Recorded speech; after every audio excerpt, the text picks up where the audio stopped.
Ora, muito boa tarde, queridos amigos do Facebook do MONAC. Bem-vindos à terceira edição do programa do evento Museus em Diálogo, desta vez com um convidado muito especial, que é o Dr. António Gouveia, que é diretor do Parque de Serralves, e pergunto a vocês, mas um parque é museu? Não, mas é.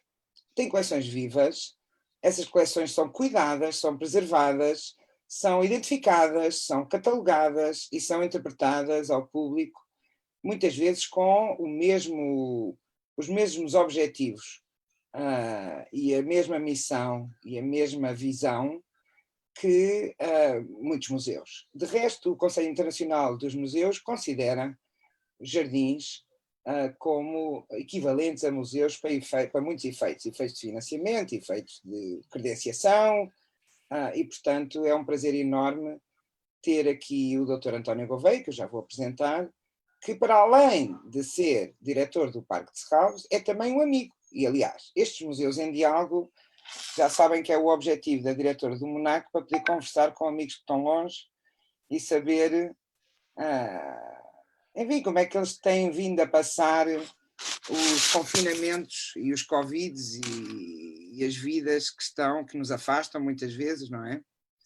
E, portanto, esse é o objetivo. Mas eu deixem-me apresentá-lo, que ele, para quem não o conhece, ele foi diretor, o António Gouveia foi diretor do Jardim Botânico da Universidade de Coimbra entre 2015 e 2019. Trabalhou como investigador no Departamento de Ciências da Vida da Universidade de Coimbra e colaborou com a Cátedra da Unesco em Biodiversidade e Conservação para o Desenvolvimento Sustentável, tendo coordenado a linha de comunicação e História da Ciência do Center for Functional Ecology, Science for People, Planet and Planet. Ele tem formação de base em Biologia, é doutorado em Biologia, especialidade em Ecologia pela Universidade de Coimbra. Agora está no Porto, claro, Serralves é no Porto. Ele já vai explicar onde está.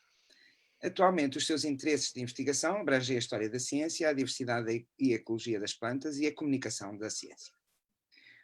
Coordenou projetos em distintos formatos, como a escrita e produção audiovisual, crónicas na imprensa escrita, sites e redes sociais. Também coordenou projetos de gestão e conservação de coleções biológicas, por exemplo, a requalificação do Herbário Nacional de São Tomé e Príncipe, e criou o primeiro projeto português na plataforma de ciência cidadã, Zoo Universe, que eu recomendo a todos que visitem e vão ver, o projeto Cartas da Natureza. Concebeu e desenvolveu um projeto, que é uma exposição, na realidade, chamado Fotossíntese, o Jardim por quem nos visita, na Universidade de Coimbra, que recebeu um prémio internacional. Obrigado, António, por estares connosco. Obrigado, Marta. Depois desta longa introdução, mas que é necessária porque as pessoas não te conhecem, não é? Algumas pessoas, este Facebook tem muita gente de todo lado. Conta-nos lá, primeiro, antes de mais, onde é que estás? Diz-nos lá as tuas coordenadas. Muito bem, eu estou na Quinta de Serralves, no Parque de Serralves, no Porto, e é um espaço onde se encontra a direção do parque, o serviço educativo do parque, e belíssimo, como podem imaginar. E como é que foi o confinamento? O parque está aberto ao público? Como é que é? Explica-nos lá. Sim, então Serralves, a Fundação de Serralves encerrou na altura da declaração de estado de emergência, até é um pouco antes, e reabriu agora no dia 18 de maio, no Dia Internacional dos Museus, sendo que desde essa altura que está aberto ao público, com todas as regulamentações, claro, seguindo todas as recomendações em termos de segurança, e temos imensa coisa para ver, ou seja, desde o museu, e aproveito só para contextualizar também essa questão que estavas a falar dos museus em diálogo, no caso, museus mais parque, mais jardins, chamemos assim. A Fundação tem, principalmente, o que as pessoas conhecem mais em público, tem o Museu de Arte Contemporânea, que tem um diretor. Fabuloso. Que neste momento tem uma série de exposições incríveis também a visitar, incluindo uma exposição da Yoko Ono, que passa para o parque, mas se calhar estou-me aqui a tentar um bocadinho. Tem uma casa de cinema, Casa de Cinema Manuel de Oliveira, dedicado ao cinema, à promoção também do pensamento da obra. E da obra de Manuel de Oliveira, mas não só, do cinema contemporâneo, do cinema ligado às artes, etc. Tem a casa, que é a casa que fazia parte da quinta privada do Conde Carlos Alberto Cabral, que era o dono de Serralves e que depois foi adquirida pelo Estado para fruição pública. Quando é que foi isso? Quando é que foi essa aquisição? Foi em 86, 87, e depois foi criada a Fundação, que gera este espaço, estes 18 hectares, e depois tem o parque, claro, ou seja, o parque, no fundo, configura-se como uma grande matriz da Fundação que reúne todos estes espaços, onde estes espaços são incluídos, a casa e os jardins formais da altura dos anos 40, que no fundo constituem aquilo o núcleo patrimonial mais antigo do parque, embora o parque seja também...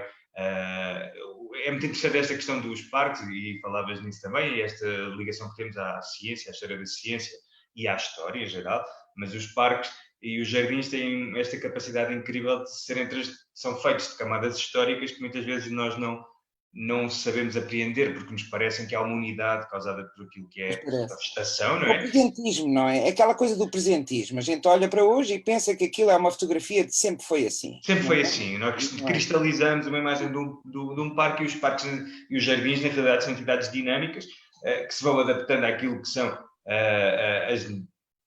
as vontades, e neste caso estamos a falar de uma quinta privada, e por isso havia também uma questão de gosto e que, claro, a partir do momento em que são transformados ou musealizados, chamemos-lhe assim, em espaços também, no caso, históricos, e Serralves é um jardim histórico classificado como monumento nacional desde 2012, e por isso passa a ter uma série de atenções e de fixações, chamemos-lhe assim, de preocupações, enquanto o seu caráter histórico, enquanto também documento paisagístico, de uma época muito importante e que interessa preservar. Bom, isto para dizer que Serralves, só por essa explicação que espero ter sido relativamente clara, também mostra aquilo que é a diversidade e as enormes valências que este espaço tem. Mas vamos lá, para as pessoas que nunca foram a Serralves, dá-nos lá... Não existem quase. Não existe, não há ninguém, quer dizer, exato. Mas faz conta que destes nossos seguidores do Facebook há alguém, tipo, na Nova Escócia, ok, Canadá, que nunca foi ao Porto, nunca foi a Serralves, etc. Diz-nos lá, dá-nos lá uma visualização, quando as pessoas entram, o que é que encontram, que tipo de jardim é, que tipo de vivência é que pode permitir, e também liga isso com as atividades, não é, que tu tens organizadas. Ou seja, o parque, e a história do parque começa no século XIX, com os avós do Conde Carlos Alberto Cabral, o Conde de Vizela, que foi quem construiu a quinta que nós hoje temos, ou que usufruímos, e que na altura ele herdou a quinta nos anos 20 e foi comprando e adicionando terrenos e constituiu esta a forma mais ou menos presente que hoje temos, dos 18 hectares. E o que ele fez foi, pegou nessa quinta, isto era uma quinta de recreio, estas quintas que existiam para as famílias ricas fora do Porto, um bocadinho já mais perto fora do Porto, tecido urbano, mais perto daquilo que é o mar, não é? Neste momento está completamente incluído na malha urbana, mas na altura não. Mas tem essa particularidade de Serralves, é a única, é a última dessas quintas de recreio que subsiste intacta, não é? Integral, no seu património integral, exatamente. E natural. Exatamente. O que é a particularidade desta quinta também? Para além dessa grande transformação que foi a construção da casa nos anos 30, o projeto todo a partir dos anos 20, 30, e o jardim mais formal, chamemos-lhe assim, mais modernista, Art Deco, desenhado por Jacques Rébert, nos anos 30 e 32. A quinta, o parque tem também uma quinta que foi anexada, era a Quinta do Mata Sete, que pertencia a um dos irmãos do dono, e que ele comprou, e por isso Serralves teve simultaneamente esta parte de um jardim, um bocadinho de um jardim romântico, porque subsistem, por exemplo, o lago, a zona das camélias, um arboreto, que mostrava um bocadinho mais este gosto pelo exótico, de diferentes espécies de árvores, né, nesses locais, um jardim mais formal, com grandes eixos e jogos de água, que configura este texto linear de quase 500 metros que atravessa a propriedade. Tem um bosque e depois tem um bosque ainda, ou seja, toda uma mata É um que... bosque pequenino, não é? Quer dizer, não é um bosque... Acho que nunca fui lá. São uns 3 ou 4 hectares. Mesmo assim, É grande. é maior ou mais pequeno que o de Coimbra? É maior, é maior. É maior. Sim. Uau! E depois, a partir daí, entra na quinta, uma quinta com prados onde temos animais, hortas pedagógicas, um jardim Animais o das quê? Tipo aromáticas. vacas, cavalos, Temos ovelhinhas? uma série de animais de raças autóctones portuguesas, porque também é um dos papéis de Serralves, e isto também saltando já aqui um bocadinho, mas é um dos papéis de Serralves também esta questão da promoção e da preservação de raças autóctones, no caso de animais, mas também, por exemplo, na horta, utilizamos algumas sementes de variedades tradicionais. Mas no caso dos animais, por exemplo, temos os burros de Miranda, da raça asinina de Miranda. Mas isso não é muito visível quando a gente chega ao jardim, não é? Essa parte não é muito visível. Explica lá Não, isso é a questão da multiplicidade, ou seja, a entrada principal, quando se entra pelo Museu de Arte Contemporânea e depois nos aproximamos daquela grande alameda dos liquidâmbares, que é também um eixo estruturante do parque, há determinadas alturas em que as pessoas não transpõem completamente essa zona mais formal e que depois não encontram aquilo que é a quinta que se desenrola já numa cota mais baixa.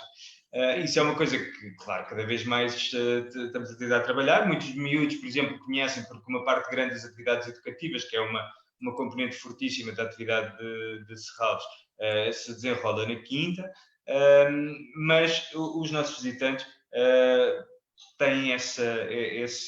Então vamos por partes. Vamos lá organizar aqui para as pessoas. Muito bem. Temos o museu, não é? Depois temos o parque. O parque é composto por um jardim mais formal, que é aquele que é mais conhecido das pessoas. Exatamente. Mas depois as pessoas podem aceder também a pedido ou por marcação, não sei. Não, sempre, livremente. Sempre ao bosque. A um bosque, a um lago, à quinta, hortas pedagógicas, jardim das aromáticas, Fantástico. toda esta multiplicidade de espaços que estão completamente abertos, livres e disponíveis todos os dias entre as 10 e as 19 ou 20. Fantástico. Pessoas que estão no Porto este fim de semana fazem favor de visitar este magnífico parque. Olha aí uma coisa, e durante o Covid, durante o confinamento mais profundo, o parque e o museu estiveram fechados, não é? Sim. Mas agora é muito importante, e vocês estão a ter pessoas que estão a... É muito importante estar ao ar livre e em contacto com a natureza. Absolutamente. Vocês estão abertos ao público e têm tido gente. Sim, o parque e o museu, ou seja, a Fundação teve encerrada a sua atividade pública, não é? Mas os jardins são espaços vivos, não só a parte do parque, mas também a parte dos animais que precisam de um cuidado diário, de uma atenção diária, por isso a nossa equipa de jardineiros e de pessoas da manutenção do parque, incluindo eu, estivemos no parque durante o período de confinamento, com todos os cuidados, claro, e por isso o parque foi de repente atravessámos toda uma fase muito importante sempre do anual nos jardins e nos parques, que é a primavera, claro. Belíssima, que tentámos transmitir nas redes sociais mais ou menos aquilo que iam sendo as transformações e os ciclos de vida do parque durante o encerramento. Das flores, das árvores, da avifauna, das plantas em geral. Todas essas componentes, até porque também isso permite essa atenção e porque até pelo próprio facto de estar encerrado, de repente há uma liberdade muito maior de movimento dos próprios animais, da avifauna, etc., claro. que acabam por ocupar espaços que normalmente não ocupam. E isso foi uma perspectiva. Isso é uma diferença, António, em relação aos museus, porque os museus, quer dizer, a gente basicamente fecha a porta, não é? Não há público, fecha a porta. Claro que tem que se garantir a segurança e a conservação das coleções e tudo isso, portanto houve sempre, em vários museus, pelo menos aqueles que eu conheço, certamente no nosso, gente a trabalhar lá, mas no caso dos jardins, nunca deixou de acontecer, quer dizer, as coisas tinham que acontecer. Os jardineiros trabalhavam, não é? As coisas Absolutamente. continuavam a ter que acontecer. E isso, quer dizer, de uma perspectiva muito prática, é uma coisa que tem que acontecer, até porque a manutenção, tudo que seja um espaço de não manutenção, a recuperação é muito mais difícil, por isso nunca aconteceria. E por Claro. outro lado, de um ponto de vista pessoal, acho que todos que partilharam no fundo este tipo de tarefas, há assim um certo sentimento de normalidade que se foi mantendo, que é o acompanhar os ciclos de vida das plantas e dos animais. Olha, uma das coisas que eu adorei e nunca me vou esquecer, ok, na minha vida, foi por privilégio de ser diretora, tá? E por morar ao pé do Jardim Botânico de Lisboa, portanto, moro aqui no Príncipe Real. Portanto, durante o confinamento mais profundo, às vezes, quer dizer, várias vezes por semana, ia lá ao Jardim Botânico de Lisboa, conversar com os jardineiros, animá-los e tal, e ao mesmo tempo aproveitar aquilo que tu estás a dizer, eu sinto perfeitamente o que lembro perfeitamente de ter visto, quer dizer, não havia aviões, não havia aviões, absolutamente nenhuns. Não havia barulho absolutamente nenhum. A passarada parecia que estávamos, sei lá, no meio da Amazónia do Brasil, nunca tive, mas pronto. Mas quer dizer, era brutal o som em comparação. O silêncio de tudo o que era a atividade humana em comparação com o que é que quer dizer, são memórias que eu nunca tinha tido e eu visito aquele jardim desde que era aluna na Faculdade de Ciências, portanto, tenho memórias daquele jardim muito vívidas, mas agora, na altura da Páscoa, ali naquela altura mesmo em que o governo disse não podem sair de maneira nenhuma, não sei o quê, foi uma altura incrível para visitar e eu tenho muita pena de não conseguir transmitir, fiz alguns videozinhos, mas tenho imensa pena de não transmitir aos nossos visitantes, por isso é que eu peço agora, enquanto ainda há pouca gente, tenho apelado às pessoas que visitem os jardins e visitem, porque enquanto há pouca gente, ainda há pouca poluição, ainda há, quer dizer, agora as vidas urbanas já estão quase a retomar. Sim, esse retomar está a ser cada vez mais rápido. Está a ser cada vez mais rápido, mas Sim. mesmo assim... Mas é um privilégio ainda visitar estes espaços neste momento, quer de um ponto de vista de contemplação, mas também essa questão da paisagem sonora, e é muito interessante que fales isso. Incrível. É uma coisa que é foi absolutamente marcante, que eu acho que nos vai, de facto, espero eu, fazer reconsiderar aquilo que são muitas das atividades que nós fazemos e tentar criar aqui algum espaço de silêncio, chamemos-lhe assim, mas de silêncio, porque isso que diz é interessante, porque eu, por exemplo, quando estive aqui e Serralves fez este esforço, inclusive criou um programa chamado Serralves Online Experience, em que todos os departamentos de todas as partes da Fundação participaram, no fundo, na criação dessa comunidade virtual de contacto com o público, de produção de conteúdos para quem estava em casa e nós dando conta daquilo que é o conhecimento que existe entre estas instituições, que neste caso é um conhecimento múltiplo, que vai desde as ciências biológicas às paisagens até à arte e ao cinema e à arquitetura, etc. E por isso, de repente, havia uma série de questões que nós podíamos trabalhar em termos de comunicação, e por isso foi um esforço enorme. E, por exemplo, os vídeos que eu ia fazendo aqui dentro, eu próprio já não ouvia, mas quando fazia replay, ouvia sempre essa banda sonora de pássaros, de aves, absolutamente incrível. Mas como é que nós podemos fazer, António? Como é que nós podemos criar esse espaço de silêncio se estamos completamente envolvidos pelo... Sim, claro, isso, Marta, isso é uma decisão macro, não é? Que tem a ver, por exemplo... Mas a menos que tu crias uma câmara daquelas... Não, mas isso é muito interessante e, por acaso, uma das questões que eu estou a pensar... Não é uma coisa... Quer dizer, tu não podes agora, de repente, criar ali um escudo protetor sonoro, não é? Não, uma redoma, não. Eu acho que no fundo, é tu perceberes o que é a própria participação que cada um de nós tem nesta paisagem sonora, não é? Ou no ruído sonoro que provocamos, os nossos veículos, a maneira como usufruímos E também sabes que eu acho que há uma coisa que acontece também com o olhar, não é? O nosso olhar tem que estar treinado para ver as coisas, porque senão estamos em piloto automático e não vemos coisíssima nenhuma. Mesma coisa com o ouvir, não é? Eu sinto que muitas vezes nós não estamos treinados, não temos o ouvido treinado para ouvir. Ouvimos a voz humana, é impossível não ouvir a tua voz agora aqui, não é? Mas não estamos suficientemente sensíveis a ouvir outras coisas para além da voz humana, não é? E, portanto, se nós tentarmos, quando formos a um jardim, a um espaço em que pelo menos há um silêncio há um escudo protetor pelas árvores, não é? Natural, etc. E se nós estivermos preparados para ouvir, ouvimos mais coisas do que estamos à espera, é ou não é? Muito mais. Marta, quer dizer, inconscientemente nós fazemos essa procura quando vamos a um parque ou vamos a um jardim, não é? Se calhar não sabemos porquê, mas um dos motivos é exatamente esse, o de encontrar um certo silêncio, ou pelo menos um silêncio que seja, que não é um silêncio, mas é preenchido de sons que são harmoniosos ou que fazem parte de uma paisagem. Aliás, isso é muito interessante porque mesmo a nível natural, eu no dia estava a ler essa questão dos nichos sonoros, dos nichos ecológicos sonoros, que é as próprias aves, no seu conjunto enquanto comunidade, também se harmonizam entre elas e se orquestram entre elas para que não haja sobreposições de sons, e por isso é que o som natural também tem uma certa harmonia, não é? Porque há... Não, isso é muito interessante e acho que é um ponto que nós devíamos, nós, pessoas que temos algumas responsabilidades por jardins públicos ou semipúblicos em Portugal, acho que devíamos ter mais atenção à questão da paisagem sonora, como tu dizes, e tentar sensibilizar e educar a população para certos encontros com sons que elas não estão propriamente habituadas.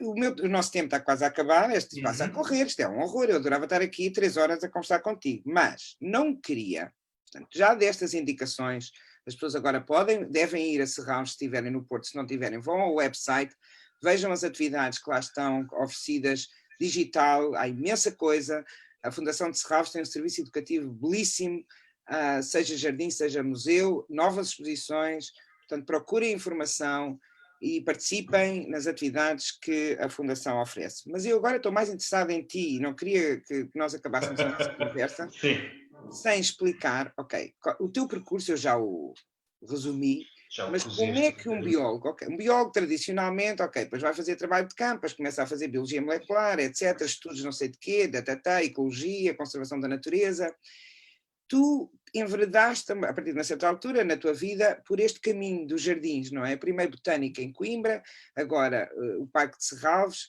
Diz lá o que é que os jardins te trazem, que te motivam, porque é que eles te interessam, e também, através de ti, porque é que eles devem interessar e porque é que são relevantes para as pessoas. Bom, de facto não é um percurso absolutamente comum. Muitas das pessoas ligadas aos jardins têm formação de arquitetura paisagista, que é também uma outra forma, uma atenção que tem a ver muito também com o próprio desenho, etc. Eu cheguei um bocadinho aos jardins pela vertente mais científica, a questão da próprio estudo, diversidade das plantas, no caso um jardim botânico que tem também essa missão, não é? Mas uma coisa muito interessante que me interessa também, e por isso estamos a falar quer Coimbra, quer neste caso Serralves, são jardins históricos, ou seja, a camada também histórica daquilo que é um jardim enquanto construção humana e, no caso, ou uma construção que também revela ou que reifica uma imagem, uma ideia científica, no caso de um jardim botânico, ou aqui uma parte mais ornamental ou mais formal de jardins.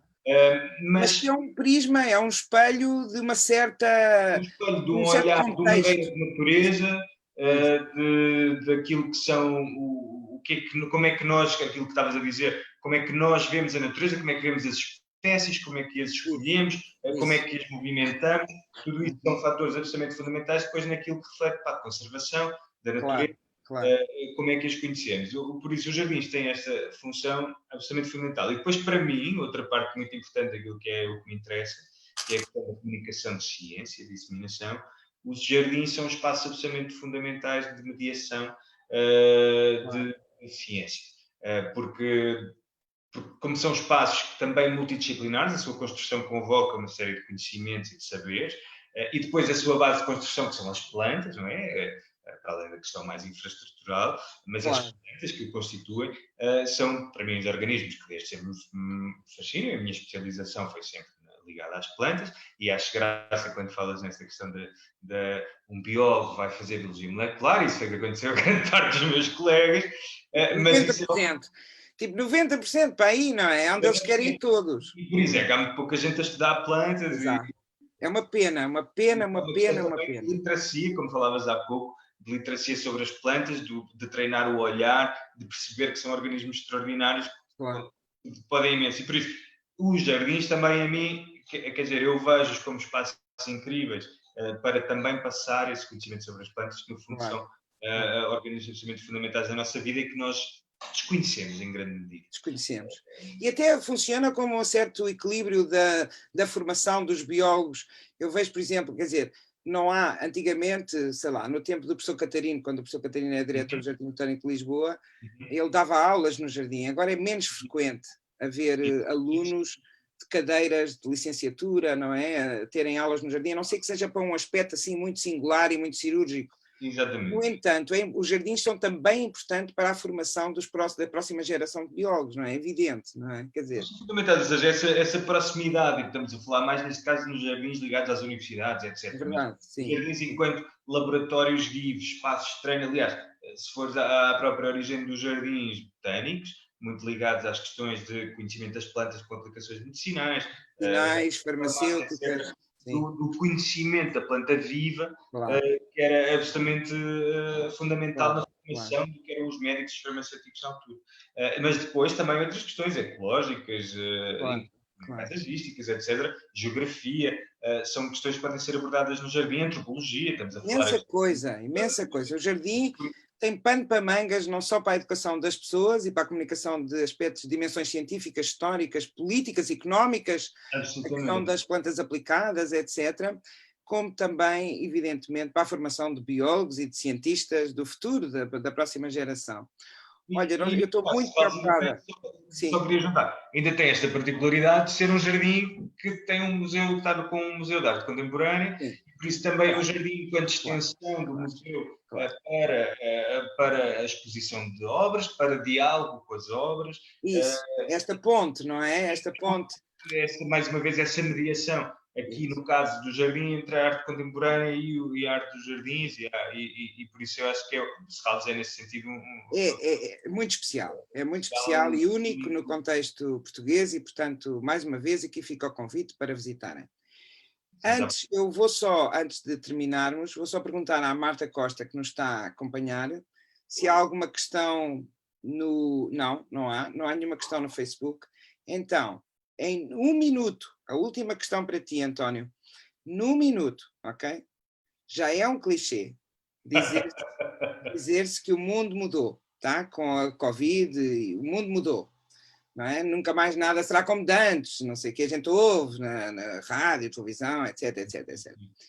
O que é que para ti tu desejarias que mudasse no mundo, que nunca voltasse a ser como de antes? Quais são os desejos que tu tens para um mundo melhor pós-Covid?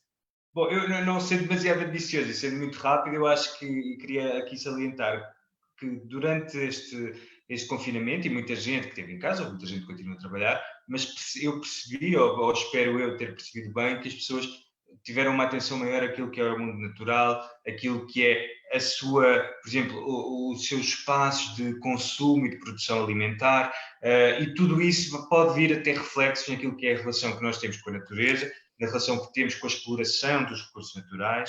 E eu espero que essa atenção, a própria questão do própria origem do vírus, as pessoas, se calhar, pela primeira vez perceberam de onde é que vêm estes organismos, afinal. Nunca se falou tanto de ciência, não é? Nunca se falou, nos últimos 2 meses, nunca se falou tanto de ciência na sociedade. E essa atenção, ou seja, perceber que essa nossa aproximação a habitats naturais, à destruição, ao tráfico ilegal de organismos biológicos, tudo isso que são questões que parecem distantes, mas e de repente estamos todos fechados em casa porque há um vírus que apareceu. E por isso espero que essa atenção, por um lado, a estas questões mais científicas, como diz, e ao debate científico e este questionamento, que as pessoas estiveram aqui ainda também a debater-se e se calhar um bocadinho até apreensivas com o funcionamento do processo científico, que está sempre um bocadinho flutuante, ou seja, hoje sabemos uma coisa, amanhã sabemos outra, e estas aparentes contradições não são fáceis muitas vezes de compreender pelo público em geral, porque querem certezas num tempo de incerteza, e por isso eu espero que também esta compreensão do processo científico tenha sido importante. E por outro lado, esta atenção ao meio natural, à produção mais local, sustentável, e que as pessoas sintam que podem ter ao nosso lugar, não é? Ao nosso lugar no mundo natural e no mundo cultural, não é? Quer dizer, refletir um pouco mais sobre o nosso papel, como nós podemos mudar, como nós podemos mudar a sociedade e a natureza para melhor, não é? Eu acho que essa reflexão própria também é algo que é transversal a estes últimos 2 meses em que tivemos em casa. Incrível, e espaços como os nossos são espaços absolutamente fundamentais para passar Absolutamente. informação. Instrumentais. Mais do que fundamentais, instrumentais para tudo isto que nós estamos a falar. Portanto, fazem favor de visitar jardins, visitar museus, e eu agora despeço-me de todos. Despeço-me em primeiro lugar agradecendo ao António Gouveia pelo tempo que passou connosco, pela paciência para maturar. Não, foi ótimo. Foi um prazer, um tempo que passou a correr. Parece que foram 5 minutos, mas não foram. E agradeço também a todos os que nos seguiram no Facebook.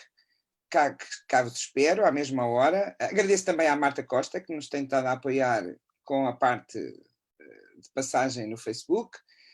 E agradeço também à Universidade de Lisboa pelo uso da plataforma Zoom. E cá vos espero para a semana com um outro convidado, um outro amigo. Desta feita será o Dr. João Neto, diretor do Museu da Farmácia, em Lisboa. Muito obrigada.